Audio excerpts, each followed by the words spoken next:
Hi everybody, this is the Football Hut, the amazing, spectacular, terrific, the great one, the People's Champion. Your host, the Hut. Welcome back to the Football Hut, and hopefully you like this video. And hit that subscribe button. So as you know, the Giants have not had a good quarterback in a very long time.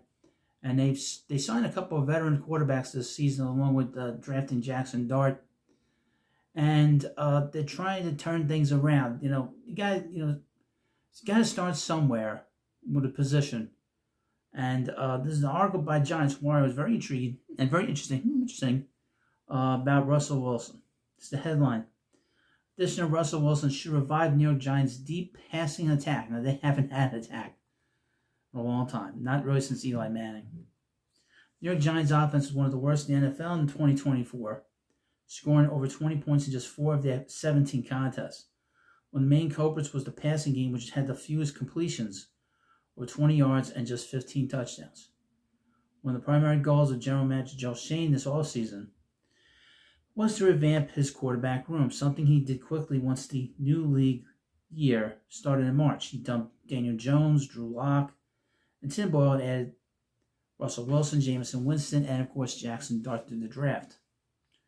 Things should begin to change around East Rutherford, and soon.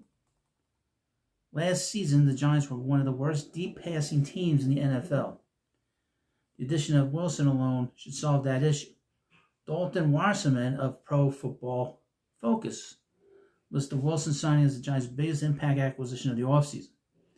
Russell Wilson brings his patented moonball to Gotham City after leading the NFL with 97.3 deep passing grade last season.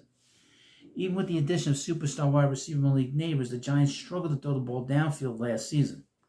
As a team, they recorded just a 60.4% deep passing grade in 2024, fourth worst in the NFL. In all fairness to the Giants' previous quarterback unit, the coaches didn't call for them to throw deep very often. That was due to the fact that the offensive line was trusted to pass, protect, and they didn't really have the talent to complete deep passes. There's something that a new quarterback unit can do is throw deep passes. We should know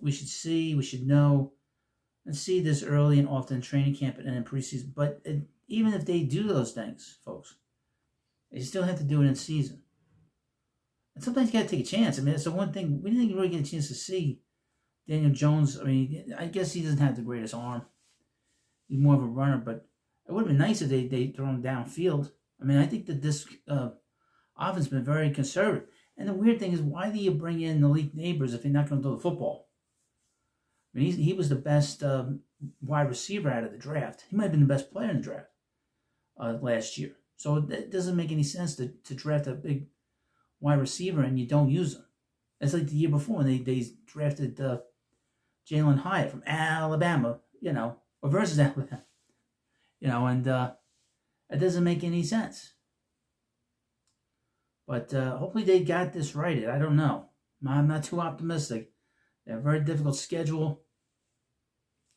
Just throw caution to the wind at this point. And if you play hard enough and you're reckless enough, maybe you'll run into one more win than you would have.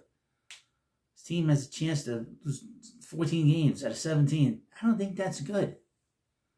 Well, you let me know what you think about that. And of course, thank you for watching the Football Hut, and I'll see you later.